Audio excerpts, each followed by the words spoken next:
primeira pergunta seria falar sobre você, seu nome, carreira. Certo. Meu nome é Rodrigo Alencar, sou neurologista, trabalho aqui no Hospital Alfredo Gugel, trabalho também no Hospital Universitário, tenho 14 anos de formação em neurologia. Pode falar um pouco sobre a doença?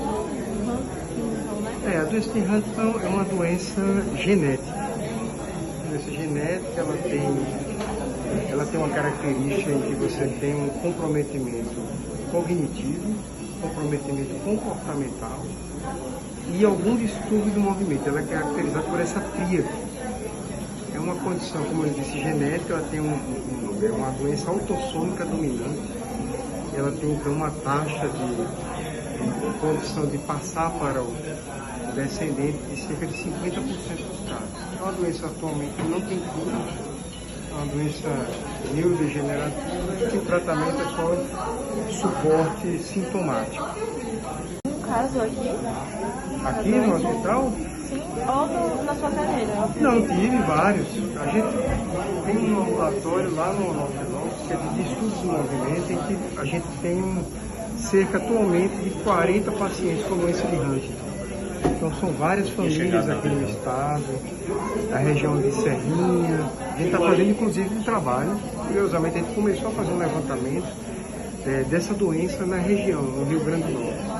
Então, a gente está vendo as áreas em que há mais famílias que têm essa doença. Qual é a porcentagem de casos por ano? Não sei, a gente está fazendo levantamento justamente para ver a prevalência. Aqui na região a gente não tem essa informação. Mas, como assim, é uma condição genética, né? Então ela tem esse grau de transmissão de 50%. Então na região, ou a família em que há casos, né, é um número alto, mas é considerada uma doença rara, né? Não é tão frequente no nosso meio. Essa doença se dá mais ou menos em qual faixa etária de idade?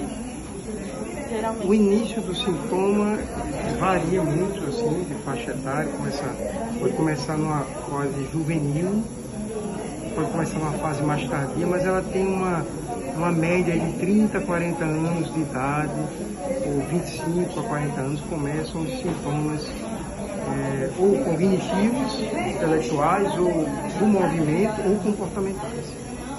O tratamento é de sintoma, né? A gente às vezes trata o movimento, porque os pacientes apresentam muito movimentos involuntários.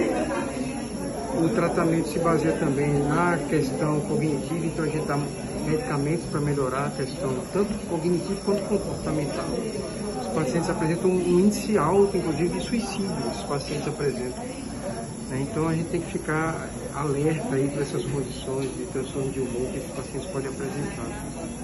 Esses pacientes também fazem fisioterapia? É um tratamento, eu falei medicamentoso, mas é um tratamento de fato multidisciplinar, né? Sim. Então às vezes terapia ocupacional, fono, né? Esses pacientes apresentam muita dificuldade de deglutição, na fala e na deglutição.